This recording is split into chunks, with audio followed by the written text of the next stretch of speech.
Hello, guys. It's Average Gamer 96, and welcome to Talk on Tuesdays on Wednesday with Rossley Pearson. Welcome, guys. And before I get the show further away, I just want to say I do apologize for not doing this yesterday on Tuesday. To be honest with you guys, I don't really have an excuse for not doing it on Tuesday. To be honest, it was a long day at work, and I was just really tired. So even though I went to the gym, etc., I mean, ever since my wrestling training, my first wrestling lesson on Sunday, my training has been really put to the fucking test, guys. I mean, after I did the wrestling, I was just like, man, I really need to focus, and I really need to start fucking I generally do intense training all the time, but I really had to push myself, like maybe an extra reps, maybe an extra 10 reps. You know what I mean? Maybe add more instead of waiting 10 seconds to do the next 10 reps. Just go for it. You know what I mean? Like yesterday, on Tuesday, I worked on back for like an hour and a half. Really great, and then a bit of yoga after that, which was really great. After that, today, this evening, I worked on hamstrings, a lot of heavy. I wouldn't say, I would say it's quite heavy, like medium, like heavy that you could lift like for a long period of sets, if that makes sense. So like I did a lot of Roman deadlifts with dumbbells, the bar, and doing a lot of stretching on the hamstrings, including hamstring um, lifts on a stool, which was really good. Um, I'm just trying to push myself. I'm trying to push and push and push myself as much as I can to get in the best shape I can get for wrestling. And to be honest, I mean, look at me. I mean, I'm not being cocky or anything, but I, speaking of my first wrestling lesson, guys, oh my god, my first wrestling lesson, I didn't expect it to be that good.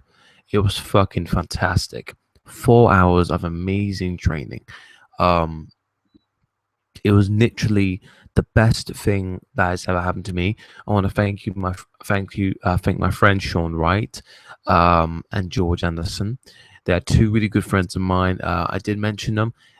Sean is in my Mates Play Wrestling FIFA videos, including with Liam, little Liam, as I like to call him. You know, that nobody's allowed voice. You know what I mean? And I want to thank all three of them actually, because they kept pushing me and they kept pushing me to try it out, and I finally did it at the end. I mean, this whole thing about me trying to get to wrestling, it's been going on for 2 years now. People have always been asking me like, "Oh, when are you gonna start wrestling? When are you gonna do this?" And I even made a video a couple of weeks ago about why I didn't want to become a wrestler, and because the training. Don't get me wrong, guys. I don't want to become a professional wrestler. That's the one thing. I'm doing it because I like the training. The training is very intense. There's tire flipping, rope swinging, a lot of cardio, me- medicine ball training. You know what I mean? And then I took a few bumps in the ring. Oh my god, my first bump. We learned chain. We learned how to take a bump, how to do a back bump, a front bump, side bumps, and a flip bump, like a hip toss bump. You know what I mean? It was very, very intense. And excuse me, I'm just chewing gum. And I learned the chain lock, as AKA roll one, very easily. First, you start with the cobweb tie up, turn into a wrist lock, turn into a hammer lock, into a headlock, switch to the opposite side, and then go around to the waist lock, and then he'll reverse it, and then do the exact same thing on you.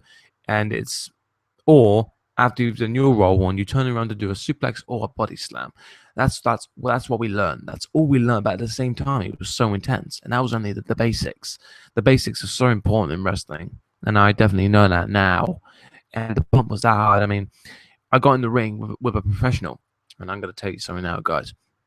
Never in my life that I'd ever thought I would ever go to my first wrestling lesson and get a pop. Yeah, that's right. I got a pop from the trainers, the professionals, and the people that are training. Um, I was Everyone else was giving it a go of chain wrestling with one of the professionals or any of the trainers, and basically one of the professionals came in and said, "All right, you." Bowser because I wore a Bowser shirt that said the boss on it. So they said, "All right, Bowser, come on in the ring," and I was really nervous, like really fucking nervous. And then by the time I go in the ring, I went for the handshake because like I wanted to be respectful, as I am. I'm a nice guy, you know. I like to show respect to anyone I meet. Went for a handshake. He did this. Fuck the handshake. And everyone's like, "Ooh, oh, he's giving me a heat now." You know what I mean? Like we're playing character. We're playing character. So I'm like this. All right, mate. All right, fair enough. And there's this black dude, right? He is fucking hilarious. He kind of looks like Eddie Murphy to me, or Kevin Hart, or something like that. It was absolutely hilarious, and he had that character. He was like a Devon. If my friend Adam, if my cousin Adam and that guy, I can't remember his name. I'm just gonna call him Devon, but put together, that would make the perfect Dudley Boys because they're hilarious. But anyway, guys, I was in the ring. We did the Raw one, and basically, because he did the handshake thing and treat me with disrespect, I got into a headlock, and because I was in it and I felt it, I felt I was aggressive. I got into headlock like this, like this, and shit like that. And I'm like, "Come on, you son of a bitch!" And I'm like, and everyone literally popped. They were like, "Oh fuck!" And I was like, "Shit!" I was so fucking happy from that moment.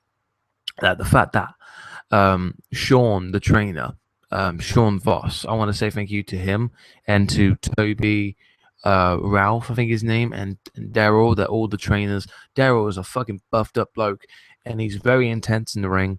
And I want to thank all of them for training me. And and then the trainer that I was in, the professional that I was in the ring with, he said, "Mate, you're fucking mate, well done, man. You're good." And I was like, "All right, cheers." I mean, because like, I've learned well. And on Facebook, if I go onto my Facebook, where was it? Where was it? Oh, here it is. I'm gonna read the whole thing to you. This is why I said this is my status. I put just had my first wrestling lesson. It was fucking awesome. 4 hours of intense training. Today starts new me. And then there's people saying, "Oh, good luck, man. Or, like, hopefully I could see you in WWE and all that sort of stuff." I mean, I appreciate the compliments, but I don't want to be in WWE, guys. But if there's an opportunity to do it in England, then I can do it. But anyway, this is why I said just to be clear, just to clear this up, lads. I don't want to be a professional wrestler or in the WWE, etc. I'm only doing it for training. Besides, it's something for me to do on a Sunday. Also, the lessons are rough. Also, the lessons are rough ready in Northampton, and it's a great place for training. And I didn't expect it. I didn't expect it to be that like rough because it's really fucking rough. Anyway, Jean, that was very posh. Sean Voss, the trainer, said, Don't say never, kid.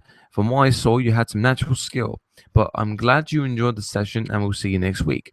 And I replied, "It's just because I have a girlfriend and I don't see a lot, unfortunately, and I would hate myself to leave her and my family to other companies, etc. But yeah, I did, man. Cheers." And he replied, "Totally understand that, mate." So trust me, I mean, I've only been for one lesson, and I can tell that these guys are so nice. They're like, I mean, they may like at first like, "Oh, these guys they're just fucking morons," but they're actually really nice people. It's just generally because they joke around a lot, you know what I mean, that they because they take bumps and stuff like that. I mean, it's funny, but in reality it really fucking hurts. Speaking of that, my first bump in the ring, me and my friend George, the main man who recommended me to do wrestling, it's generally because of my size and it's just my physique. And if you don't believe me, then go on my Facebook. If you have my Facebook, then go ahead. I'm not being cocky or anything because I'm not a cocky guy, but I really do train. I train my ass off, and I do as much as I can for you viewers out there. Whenever I do these shows, I mean, this is my third show, and I mean, I've done a lot on YouTube. I mean, I've done like 300 videos, and I want to say thank you all my 611 subscribers for being with me for all this time. But anyway, I'm in the ring with George. We do our chain lock stuff, and then what was it? Oh yeah, we both took back body drop. No, we took body slams to each other. I was going to do the body slam first. He's been there since like October, so like I'm in the headlock like this, And I said to him, all right, we're gonna do body slam. You know what I mean? And he's like, all right, cool. So like we're playing along as a character, of course. And then when I turn to the waist lock, you get to a full Nelson, turn her around, swing her around, and then go for the body slam. That's the way it worked. And then he would get up, and then he would do the exact same to me. The problem was the roll one, perfect. Everything was perfect, going absolutely well. It was the landing that was wrong. I landed completely starfish, and I gotta say, it really fucking hurt. Really fucking hurt. Well, I'm not gonna say like it was extremely painful, but basically, I landed complete starfish, and your feet. I mean, like you're meant to land on the palm of your feet on the mat, or lift them up in the air with your hands, this bit of your hand on the mat like this, and your head on your chin. You know what I mean? So you're not hitting the back of your head on your mat. So basically, I just went starfish, completely starfish, and at first I felt a bit dizzy. My head like it went bang, and my head was heavy, like if you went for a fucking night out or something. And I got up slowly, like this, and George just went, "You're right, mate." And I just went, "Yeah, don't worry, it's my first bump. It's fine. I'm okay. Like I'm trying to toughen it out. I'm trying to relax." And I'm like, all right, okay. What's just happened for the past 5 seconds? And I'm thinking to myself, like, okay, I landed the bump wrong. And then the coach was like, "Yeah, mate, yeah, you landed it wrong, but don't worry, it's your first bump. I mean, everyone gets their bumps wrong at some point." And I was like, "All right, no, don't worry, man.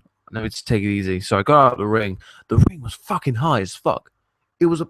If I stand, I'm not that tall, but when I stand, it's up to my fucking chest height. That's fucking ridiculous. Like I was just there, and then I was like, this ring is fucking huge. I mean, it's not the biggest ring as in width wise, but the actual apron from the bottom of the apron to the very top of it, it's fucking huge. If I sat down, it'd be like bigger than, like taller than my fucking head wise or something like that. You know what I mean? But anyway, again, thank you ever so much to George, Liam, and Sean. I mean, Liam isn't doing the training at the moment because he's doing rugby. He's doing rugby at the moment. I mean, good for him. I really hope he does well in rugby. Sean really needs to buff up a bit more because I mean, like, if he wants to get there, he needs to build a bit more. I mean, like, he was impressive because I mean, Sean's he's a skinny and bony guy, and he was very aggressive in his chain locks. He stomped a lot, and he was impressive. I mean, like, no disrespect to him. I did say to him along because I drive. I drove him and drove him home. But anyway, after the session, I was like, no, like, I'm not taking a piss or anything, Sean, but you were fucking great. I mean, like, for your size and to do something like that, like, to be brave enough to go there and just do whatever, like, fuck all the big guys. I may be skinny and bony, but I can do this. Like, that's the sort of attitude that he had, and I was really proud of him because whenever we train, it didn't really work out. But whenever he's there, he's it's a completely new him, and I'm really proud of Sean, like really proud of him, and George, mate, you're gonna have a one hell of a career, and I really do hope you do make it into the big leagues of wrestling. I mean, I can see you being a champion. I mean, you've worked your ass off. I mean, I can just tell by looking at you because I mean, I've seen you and I've known you for like 3, 4 years now, and like your so-called dad or whatever that I work with, Dennis, a lovely lad. He always talks to me about you, and I know you're great. And I'm not trying to make it like a permanent about you or anything, but you are something, and trust me, you will become, in my opinion, probably one of the greatest friends. You are definitely one of the greatest friends I've ever known, and to be honest with you, I can see you being in the big leagues of wrestling. So all I can say is good luck, mate, and have a good career, and make sure you don't get too fucking injured. Fucking hell.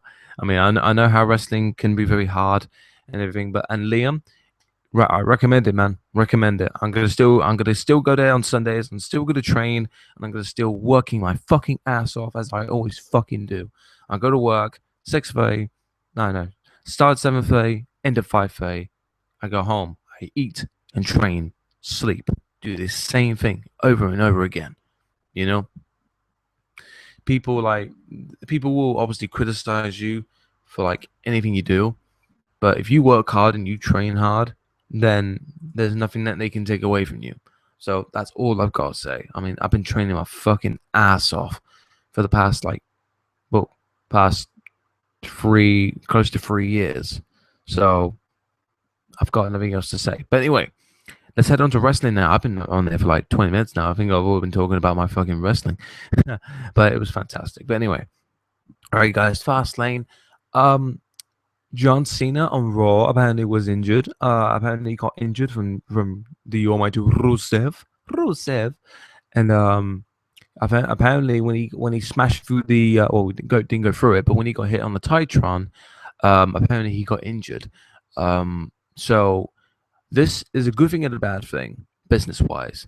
The bad news is the fact that merchandise sales will go down. I mean, the ratings would go down too, because I mean, either you love him or hate him, whenever John Cena is not in WWE, the ratings go down, and that's a fact.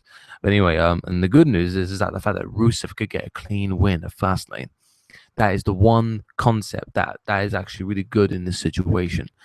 If Rusev can find a way to beat John Cena, the top man of the company, the face of the WWE, and beat him at his own game at Fastlane, this will be remarkable. This will be amazing.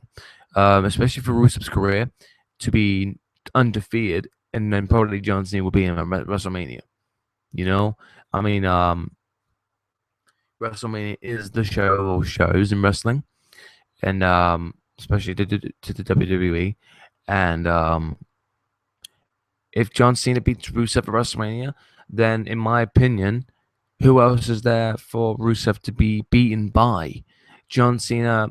Believe it or not, guys, if you hate it or if you love John Cena or hate him, like I said, it doesn't matter, because the way I see it, John Cena is the perfect guy to beat Rusev for that undefeated streak.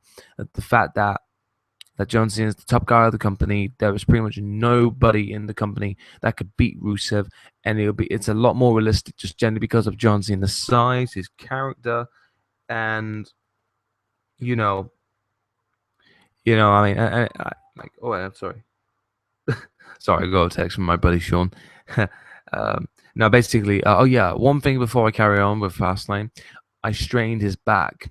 Just generally because of my weight. Reason is because Sean, like I said, is a bony and skinny guy, and during the training, we were learning how to take body slams and how to do the body slams, including suplexes. We were doing the body slams. I was perfect with the body slams. So I was like, okay, up and go, let's go. Sean comes in.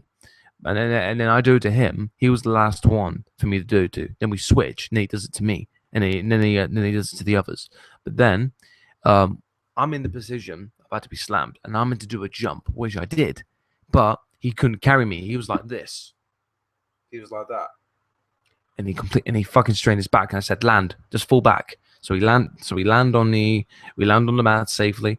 But he was all like, and I was like, "Yeah, man." And he's like, "Nope," and he strained his back.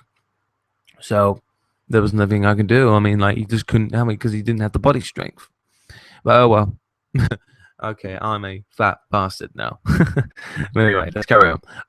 If John Cena can beat Rusev at WrestleMania, well, it probably will happen, but if he does beat if John Cena does defeat Rusev at WrestleMania, it'll be a good ending. I mean, like, besides, I think if Rusev's still the champion, then you never know, like, who will actually beat him for the title. You know, I mean, like, anything can happen in the WWE. Who knows? Rusev could beat him twice in a row in pay-per-view wise, and then John Cena beats him at Extreme Rules. Do a Bray Wyatt thing. You never fucking know. Rusev could be undefeated for the next 3 years. Who fucking knows, guys? Who knows? But anyway, apart from all that, Seth Rollins is apparently going to be facing Daniel Bryan at WrestleMania. It does obviously make a lot of sense that these two would face at WrestleMania, just to make Rollins look good and making Daniel Bryan look good as well. I mean, like, regardless of whoever wins, but Rollins will probably need the win as much more than Daniel Bryan does. Daniel Bryan's either going to be facing Rollins at Mania, or he's going to be facing Roman Reigns and Brock Lesnar, which is totally understandable. since that Daniel Bryan never lost the title, pretty much, when he was champion last year, after being Kane at Extreme Rules, that's fair enough. I mean, make the triple threat match. You never, fuck knows, it could be a fatal four-way match because remember, guys, Randy Orton hasn't got his title rematch. So, and Batista, you never know. It could be a fucking 6-man match. Like, fuck it. They just put a 6-man pack challenge match. You know what I mean? Like they did in 2010 when Randy Orton won the title and Night of Champions. When Sheamus was the champion at the time and Chris Jericho left for a bit. But yeah, we don't exactly know what's gonna happen. I fucking love Rollins. Rollins is a fucking fantastic performer. So is Daniel Bryan. Don't get me wrong. I mean, Roman Reigns, he's doing the best he can. He's improving the way I see it. I mean, he speared Daniel Bryan at the end of Raw. But guys, don't go on Twitter, don't go on Facebook saying, "Oh, Roman Reigns, he's turning heel." No, he is not. He's just proving a point. He's just making himself look strong. He is the lone wolf, you know. He's the lone wolf for a reason, and he doesn't need partners. So, what does he do? If Daniel Bryan pisses him off, fuck it, give him a spear, make him shut up, and that's what Roman Reigns did. Just because he did his finisher, and because they're both faces, that doesn't make it a heel turn. So don't go on Twitter, don't go on Facebook, don't go on my channel and say shit like that because it's not right. Besides, why would it make sense for Roman Reigns to go to WrestleMania as a heel against the biggest heel in the company? Exactly. So that wouldn't work. Anyway, speaking of Roman Reigns, Daniel Bryan, of course, we all know this. Daniel Bryan and Roman Reigns will be facing each other at the Fastlane pay-per-view, which I really am looking forward to, in my opinion. It looks great. The build-up, etc., not so great, but we'll have to wait and see. Remember, we still have another week. We still have another week to build. And to be honest, I've really doubted Roman Reigns over the past couple of weeks. And I have watched a few of his matches. I mean, I actually really underestimate the guy. If you watch his match in the Shield versus the Wyatts match, he did a fucking fantastic job in that match. He was the man everyone believed in Roman Reigns. You know what I mean? Back then, obviously, people would obviously believe him more because it was way too predictable that the fact that he was going to win the Rumble, which is completely understandable, of course. But, like, guys, I've said this to you many times before. They're pushing a guy who's new, and he needed that win more than anybody else. You know? I mean, why would Ziggler need it? I mean, like, as much as I would love Ziggler to win the Rumble, but he didn't need it because it's the same thing with Daniel Bryan. Daniel Bryan and Dolph Ziggler, they could put it up. They could be superstars. They could be future Hall of Famers. Think about Shawn Michaels. Shawn Michaels won hardly any titles, yet he became one of the most iconic legends in the history of WWE. That could happen to the same thing with Ziggler and Daniel Bryan. Doesn't matter what they do. You know what I mean? So, like, I mean, yeah, you may talk shit about that, which is totally understandable. But at the same time, you just got to really think about what you say, and I mean, I can be, I know, being a bit of a hypocrite here, but you know, these things happen. So I really underestimate Roman Reigns. So he obviously is going to win against Bryan, and he'll probably win a Mania. I mean, like, to be honest, guys, who else in the company apart from Roman Reigns, John Cena, and Seth Rollins, who else is the perfect pitcher to beat Brock Lesnar?